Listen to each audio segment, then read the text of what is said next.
Ladies and gentlemen, boys and girls, children of all ages, welcome back to the fastest growing, fastest rising post-professional wrestling show in all of sports and entertainment. Welcome back to Ringside Conversations. I am your host, Roddy of Crenchman Media.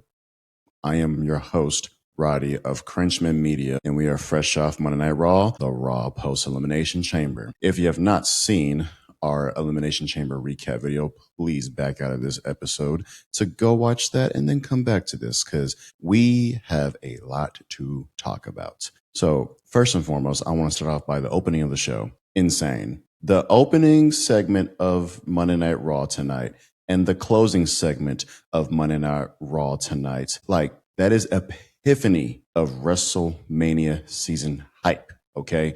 We're going to talk about everything obviously in order, so let's get straight to it. We open up tonight with The Vision. Only remaining members of The Vision left will be Logan Paul, Austin Theory, and Paul Heyman. And they are clearly upset of the fact that they have been cheated or stolen from the main event of WrestleMania, being that Seth freaking Rollins made his return and cost Logan Paul the chamber match. Now, as they were going about their complaining, because all three members had something to say, Adam Pearce, our wonderful general manager, comes out and essentially is sick of the BS of the Vision. We hear it every single week, and he has his security already ready so that way they can escort everybody out the building. He also mentions to us that Seth Rollins is not even medically cleared to be competing or doing anything. So he has to have his own one-on-one with Seth Rollins himself. In spite of that,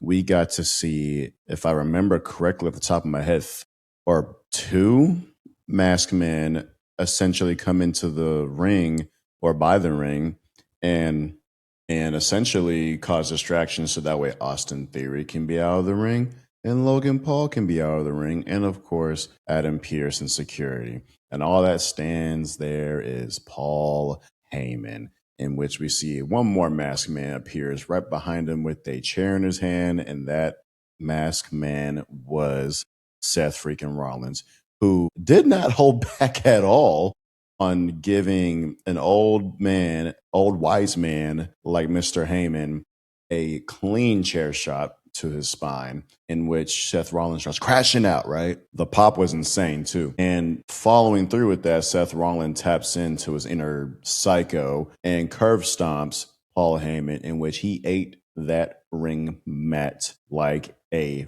freaking champ.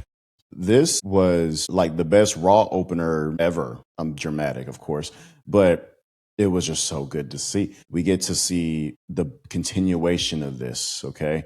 And after something else that happens soon after this, because we come back from commercial break and we see that Paul Heyman's in the ambulance and Logan Paul and Austin Theory are trying to figure out what happened, because obviously they were chasing false masked man around the arena, into which they try to go inside their vehicle, in which Logan dips to go find the car, and Austin Theory is like, okay, bet. So a car pulls up next to the ambulance, and Austin Theory then believes it's Logan Paul. It was not Logan Paul. It was Jimmy Uso, who essentially told us that the mystery attack that happened on Jey Uso, and which became the reason why he wasn't in the Elimination Chamber, was the Vision. So he attacks Austin Theory and essentially temporarily takes him out of commission, then goes to the ambulance to the driver, who happens to be L.A. Knight. Yeah. And he said, and I quote, Mr. Heyman's going to get all the help he needs, and proceeds to drive off with the ambulance and almost ran over somebody, by the way. But, sure, why not? And I love, Michael Cole said it best. Every enemy that the Vision has made is now out for them, which was the cherry on top to this entire segment. Moving on to our first match of the evening, being Mr. Career Killer himself, Gunther, and Dragon Lee. We see Gunther make his entrance, and mid-entrance, Dragon Lee decides to attack him. And that literally sets the tone for this match, because Dragon Lee is a tough SOB. If you go back and look at that match, okay, he took so much punishment. And the power bombs that Gunther gave that man, he power bombed him like he took his girlfriend. He power bombed him like he owed him money. He power bombed him like he owed him a favor, or even maybe it was a receipt. I don't know how he got up and continued to put on a banger of a match This man got powerbombed twice in the ring, once on the apron on the outside, and again on the announcer table. And these are not like subtle power bombs. Gunther put damn near everything he had into those said power bombs, okay?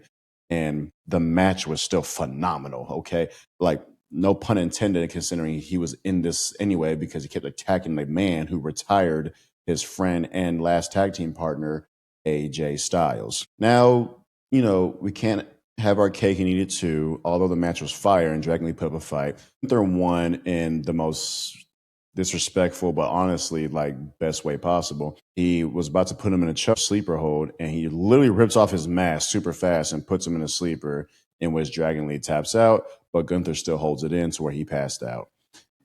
Yeah, like, dude, they're pushing this man to be an unstoppable force, and it's working. He does moves like a clothesline, and it's scary looking. He does a power bomb, and it brings fear into my body. I look at it on TV and just cannot help but to just like arch my back post impact of whoever he's power bombing. Gunther's a monster, guys, to say the least, and we do not want to mess with him during his road to WrestleMania. We then get to see our first Raw moment with Mr. Danhausen. And if you go back and look at my Elimination Chamber recap, I said I think it's fair if you want to critique WWE for the fact that we're on a road to WrestleMania and everything should be taken serious or everything should mean something. And they use that time to debut a comedic character. Now, Danhausen showed why he's Danhausen. This is Danhausen material. He comes in backstage and goes to Adam Pearce and essentially has a list of demands from a piece of paper that's ripped up and soaking wet because he dropped it in the toilet. He wants his face on everything. He wants t-shirts. He wants his face on buses. He wants his face on the posters of Raw. He wants championship treatment, and it's hilarious. And I think if you're a fan of R-Truth, I think if you're a fan of Kit, Will, Son, I think if you're a fan of Santino Marella, if you're a fan of the amazing double that is Damian Sandow, then you're going to like Danhausen. Do not allow all this hate from the internet cloud your judgments on this said man, or you could be cursed. Anyways, we then get another segment involving Liv Morgan and Stephanie Vaquera, specifically Liv Morgan dropping a video package, clapping back at Stephanie Vaquera. There's not a whole lot to say from it, if I'm being completely honest. She basically confirms why she picked her and how she sees a lot of Liv Morgan in Stephanie Vaquera because of her upbringings. But other than that, she plans on doing exactly what she is set out to do, and that's become the Women's World Champion at WrestleMania. So now we get our first, moving on. We now have a match based on the beginning segments of Monday Night Raw of Jimmy Uso and Austin Theory. Now, this match was very short, and I think that was to give the main event segments, being Roman Reigns and CM Punk, as much time as they needed or wanted. With that being said, I think we told a lot of things, but also we have questions now, or at least I have questions. I'll speak for myself. I have questions. Amongst the match, the match was like maybe less than 3 minutes. The match ends because Logan Paul gets involved in the match, and because of that, it's a disqualification. But then Jey Uso comes back and essentially helps his brother go against the Vision. Now, here's the thing. This, in my opinion, tells me that we're now going to have Logan Paul and Austin Theory versus the Usos at WrestleMania. And it's so hard to remember because they never get defended, but I believe the Usos are still World Tag Team Champions, so who knows? They might put the tag titles on the line, okay? Now, here's my thing. If that is the direction that WWE is going to pivot to, then what happens with Seth freaking Rollins is my question. If he's back just to stomp everybody in a mask, cool, but I would love to see him at Mania 2. And it appears, since obviously the original plan was probably going to be him versus Braun Breaker, that can no longer happen. So now it leads us to where, okay, we're not going to have Seth versus Logan again, even though the context is different, but it looks like we're going to have the Usos now. So I don't know what they could really do with that at that point. Like, does Paul Heyman, is this a way for the Vision to collapse essentially, and everybody just kind of goes their separate ways now? Now that Paul Heyman's out the picture and he's in the hospital, now the Vision has no wise man and they have to go about themselves. Who knows? Who knows? But everybody was very happy to see Logan Paul get hit with some crutches.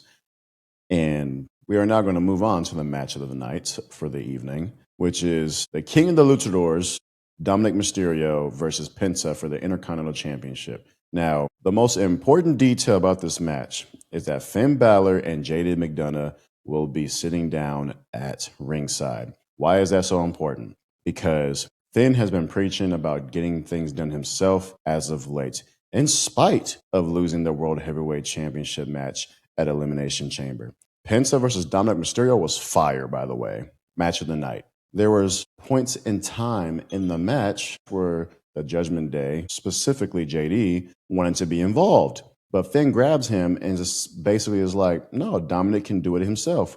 We're here watching at ringside. We have his back over here, but he can get it done himself. And as soon as he's talking, Penta over here just, flies through them because, why not? But Penta finally wins his first singles title in WWE. And they let him know that they loved him because they gave him a humongous pyro package post-winning. Dude, this is great. Like I said, the match was amazing. But first of all, Penta's been here for, when did Penta debut? On January the 13th. But regardless, it feels like it's been forever that he's been here because fans love him so much, including myself, and he finally wins his first championship. So it makes me wonder who he's going to feud with next. Or is he going to continuously feud with Dominik up until the whole tension with him and Finn is over with? Because we will see Finn Balor and Dominik Mysterio at WrestleMania. At least I feel like that's a match that has to happen, right? Because I wonder now that Dom loses the Intercontinental Championship, now all he has left is a AAA Mega Championship.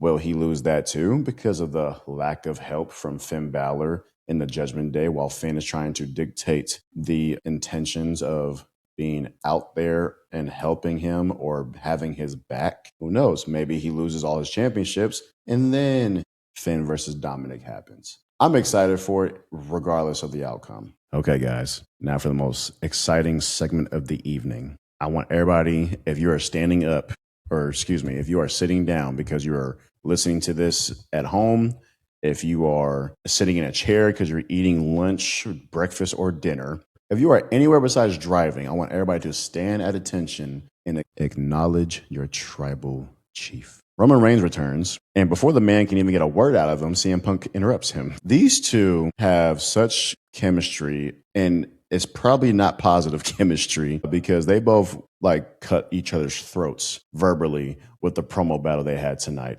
I mean, in spite of all the insults, you know what I'm saying? Like Punk calling Roman or saying that good thing I have all these bags under my eyes. I got to carry your bullshit to WrestleMania.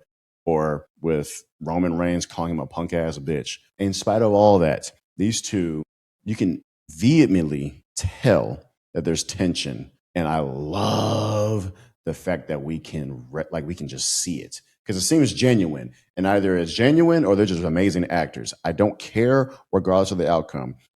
Perfect. This is a perfect way to get fans excited for this main event match, because this will be the main event because it's a tribal chief. And why would they not put the tribal chief in the main event of WrestleMania? I will say this, though.